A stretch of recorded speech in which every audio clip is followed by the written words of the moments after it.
NullBulge hacktivists have just exposed over a terabyte of Disney's internal Slack data, revealing a bold protest against AI-generated artwork and underscoring a growing digital battle for artists' rights. How did these hacktivists breach Disney's network, and what are their motivations for leaking this sensitive data? Microsoft is set to revolutionize your update experience with its new Checkpoint cumulative updates for Windows starting in late 2024, promising smaller, faster installations that save bandwidth and time. How will this new Checkpoint update process improve the Windows update experience and keep your organization secure? Void Banshee APT has been exploiting a newly patched MSHTML vulnerability to deliver devastating malware by abusing the lingering remnants of Internet Explorer.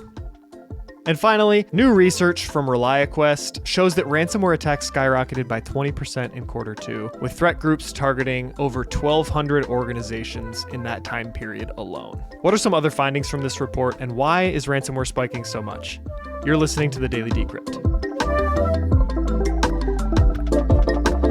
All right, before we get into the episode, I wanted to let you guys know about the best newsletter for cybersecurity news, which is ours. And it's always important to check your sources and read more information on the articles that we cover. And so in conjunction with the episodes coming out, every day we send out a newsletter with a quick blurb summarizing the news and links to all the articles we cover. So if you're like me and you don't like going into show notes, you want things delivered automatically, just head over to news.thedailydecrypt.com to sign up for our newsletter and get those articles delivered automatically.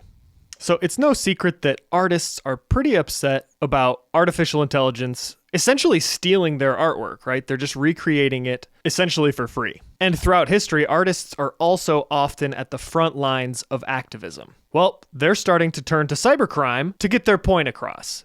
A group called NullBulge, which is a hacktivist group, claims that they've stolen over a terabyte of data from Disney's internal Slack channels to protest AI-generated artwork and protect artists' rights. And this isn't this hacktivist group's first rodeo. Previously, they've embedded malware in AI image generator plugins to steal credentials. And this time, they breached Disney's network using a compromised video game modification tool. And even though their motivations are relatively ethical, right, sort of Robin Hood-esque, there still can be innocent bystanders. So be extra careful if you are using any third-party tools to generate images by vetting those third-party tools very carefully, because you don't want to be caught losing your credentials to a hacktivist group or anybody.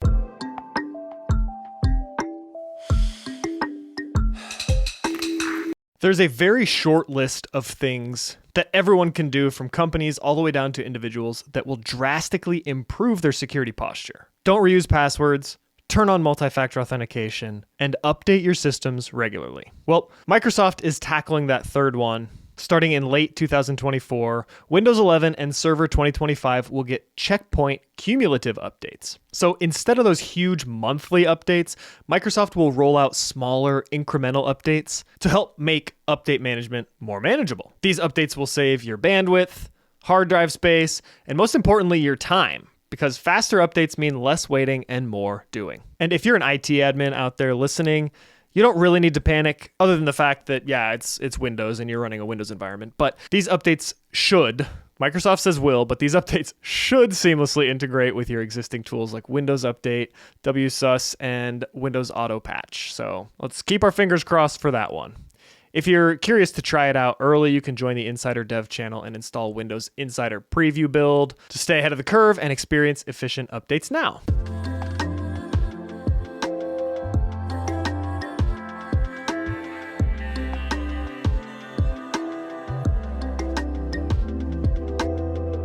So just last week, we reported on the Windows MSHTML vulnerability that was patched this most recent Patch Tuesday, but had been exploited for many months prior. And what's interesting about this is this 0-day was discovered by a third-party research firm that disclosed this to Microsoft, but not the entire world, because they wanted to see it patched and not exploited, right? And so Microsoft promised them that it would be patched by August. And they silently rolled out the patch in July without notifying research ahead of time. And this is upsetting researchers because they believe that responsible disclosure like they did for Microsoft should be a two-way street, not just a one-way street. So as far as this vulnerability goes, it essentially uses .url files to trigger the remnants of Internet Explorer to run remote code and exfiltrate data from victims. Attackers are disguising these files as PDFs by changing the image associated with that file. And the research is showing that it's targeting highly intellectual people like grad students because some PDFs that were found included PDFs of textbooks like anatomy and physics and things like that. So once triggered, the malware known as Atlantida steals sensitive information like passwords, crypto wallet data, and even screenshots of what you're doing. Then it zips it all up and exports it over TCP, I think through the malicious website originally launched. So if you haven't already, give your Windows machines an update. And anytime you receive a PDF file from anybody, be extra careful because PDFs have a lot of power. And now this is just one more thing that PDFs can do to harm you.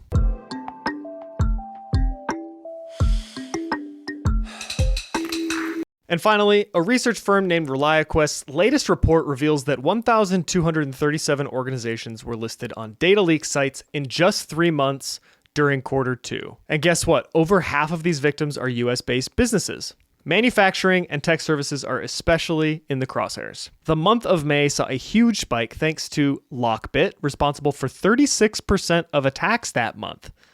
They really tried to bounce back after law enforcement took down their infrastructure. And so just a refresher on how these attackers gain their initial access to deploy this ransomware is typically through unpatched VPNs, remote desktop protocol tools, and good old-fashioned social engineering. InfoStealer malware that snags your credentials are also on the rise, up 30%, and those stolen credentials, yep, they're being used to breach even secure cloud services like Snowflake. So just a reminder that ransomware is on the rise by a lot, and to really focus on that handful of things you can do to increase your security posture, like secure passwords, multi-factor authentication, and patching your systems. This has been the Daily Decrypt. If you found your key to unlocking the digital domain, show your support with a rating on Spotify or Apple Podcasts. It truly helps us stand at the frontier of cyber news. Don't forget to connect on Instagram or catch our episodes on YouTube. Until next time, keep your data safe and your curiosity alive.